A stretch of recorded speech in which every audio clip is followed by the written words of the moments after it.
தான்டா ஊரோட டாப்பு அப்படின்னா நம்மளுக்கு என்ன சொல்லுவாங்க? ஆனா நீ தான்டா ஊரோட டாப்பு அப்படின்னு உலகமே சொல்ல வச்ச ஒரு மனுஷனை பத்தி தான் இன்னைக்கு பார்க்க போறோம்.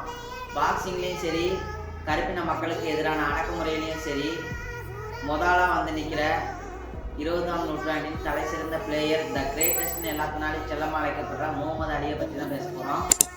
அதுக்கு முன்னாடி I'm Nithi from legend smart. நம்மளோட 56 நாள் 56 பெரிய லீடர்ஸ் பெரிய ஸ்டோரி அப்படிங்கிற சேனல்ல இன்னைக்கு டே ஒரு நாள் மனுஷன் ஆசையா வச்சிருந்த சைக்கிள் திருட்டு போயிடுச்சு. போய் உடனே போலீஸ் ஸ்டேஷன்ல கம்ப்ளைண்ட் கொடுக்குறாரு. அந்த போலீஸ் கண்டுபிடிச்சு கொடுத்துருந்தா எந்த பிரச்சனையும் இல்லை.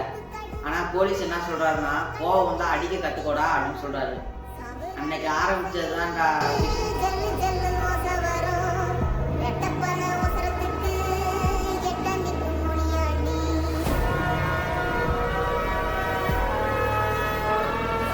பாக்ஸிங் ஆரம்பிச்சுட்டு யார் ஜெயிக்கிறாங்களோ இல்லையோ நான் ஜெயிக்கிறேன் அப்படிங்கிறாரு. அதை பார்த்து மக்கள் எல்லாம் ஓட்டுறாங்க, நியூஸ் பேப்பரில் மீம்ஸ் போடுறாங்க, டிவியில் கிண்டல் அடிக்கிறாங்க. ஆனால் மனுஷன் அசையவே இல்லை. யார் நம்பலைனாலும் நான் நம்புறேன்டா என்ன அப்படின்னு நிற்கிறாரு. அவர் நம்பலனால 1960 ஒலிம்பிக்ஸில் கோல்டு மெடல் அடிக்கிறாரு. இவன்கிட்ட ஏதோ இருக்குடா அப்படின்னு எல்லாரும் நம்புறாங்க. மனுஷன் சண்டை போடுற ஸ்டைலே வேற மாதிரி இருக்கும். தலையை ஒரு இடத்துல நிற்க மாட்டாப்புல. ஏன் ரியல் டான்சிங் ரோஸே முகமது அலி தான். அவரோட கால் விளையாடும். அமெரிக்கா ஒரு தடவை போருக்கு போனப்போ முகமது அலியும் கூப்பிட்டாங்கடா அப்படிங்கிறாங்க. ஆனால் மனுஷன் நான் யாரையும் இருக்கல, நான் எதுக்குலாம் சண்டை போடணும் அப்படிங்கிறாரு. அதனால அவர்கிட்ட இருந்து அவார்ட்ஸை பிடிங்கிட்டாங்க, அவர்கிட்ட இருந்து பணத்தை பிடிங்கிட்டாங்க. அது மட்டும் இல்லாமல் அவர் நிறைய அவமானங்களை சந்திக்க நேரிடுறாரு. 3 வருஷத்துக்கு கேம் விளையாடக்கூடாது அப்படின்னு சொல்லிட்டாங்க. ஆனால் அப்பயும் மனுஷன் மனசு விடாமல் இருந்திருக்காரு. 3 வருஷத்துக்கு அப்புறம் தலைவர் மறுபடியும் வர்றாரு.